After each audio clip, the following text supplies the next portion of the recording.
بسم اللہ الرحمن الرحیم وَاقْتُلُوهُمْ حَيْثُ ثَقِفْتُمُوهُمْ وَأَخْرِجُوهُمْ مِنْ حَيْثُ أَخْرَجُوكُمْ وَالْفِتْنَةُ أَشَدُّ مِنَ الْقَتْلِ، اور تم ان سے قتال کرو جہاں سے پہ تم انہیں پاؤ،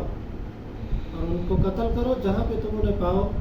اور تم انہیں نکالو جہاں سے انہوں نے تمہیں نکالا تھا، اور فتنہ یہ قتل سے زیادہ سخت ہے۔ سن 6 ہجری کے اندر حضور نبی کریم صلی اللہ علیہ وسلم اپنے صحابہ کو لے کر جب ہمارے پیغمبر نے خواب دیکھا تھا کہ میں اپنے صحابہ کے ساتھ عمرہ کر رہا ہوں، تو حضور علیہ السلام 6 ہجری کو صحابہ کو لے کر مکہ کی طرف عمرہ کے ارادہ سے چلے، تو جب راستے میں حدیبیہ کے مقام پر پہنچے تو کافی لوگوں نے روک دیا۔ کافر لوگوں نے کہا کہ آج کے دن ہم آپ کو عمرہ نہیں کرنے دیں گے۔ تو کچھ شرائط طے کی، شرائط طے کرنے کے بعد پیغمبر علیہ السلام نے ارشاد فرمایا چلے آپ کی شرائط کے مطابق آئندہ سال ہم عمرہ کریں گے۔ تو صحابہ کرام جب آئندہ سال عمرہ کے لیے تشریف لے کر گئے تو صحابہ کے دل میں خیال آیا کہ ہو سکتا ہے کہ کافی لوگ اس سال بھی ہمیں عمرہ نہ ادا کرنے دیں۔ تو اللہ پاک نے یہ آیت نازل فرمائی وَاقْتُلُوهُمْ، تم انہیں قتل کرو جہاں پہ تم انہیں پاؤ،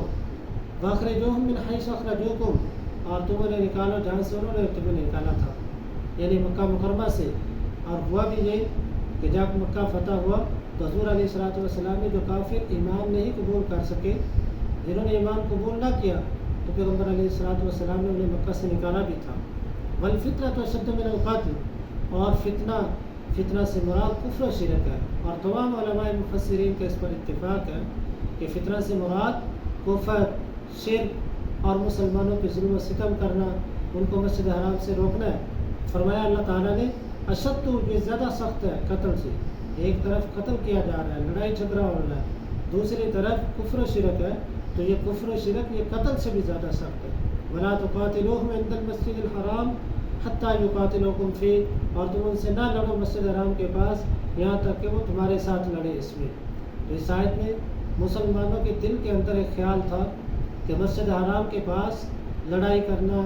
جھگڑا کرنا جائز نہیں۔ تو حضور علیہ السلام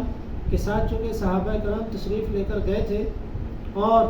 مسلمانوں کے دل کے اندر خیال آیا کہ اگر مسجد حرام کے پاس لڑنے کی نوبت آتی تو وہاں پہ تو قتال جائز نہیں۔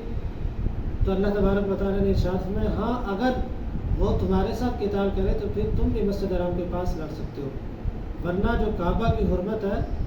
وہ تو حدیث مبارکہ سے ثابت ہے کہ حضور علیہ السلام نے ارشاد فرمایا کہ کعبہ کے اندر، حرم کے اندر کسی جانور کا شکار کرنا بھی جائز نہیں۔ فَإِن قَاتَلُوكُمْ فَاقْتُلُوهُمْ، اگر وہ تمہارے ساتھ قتال کریں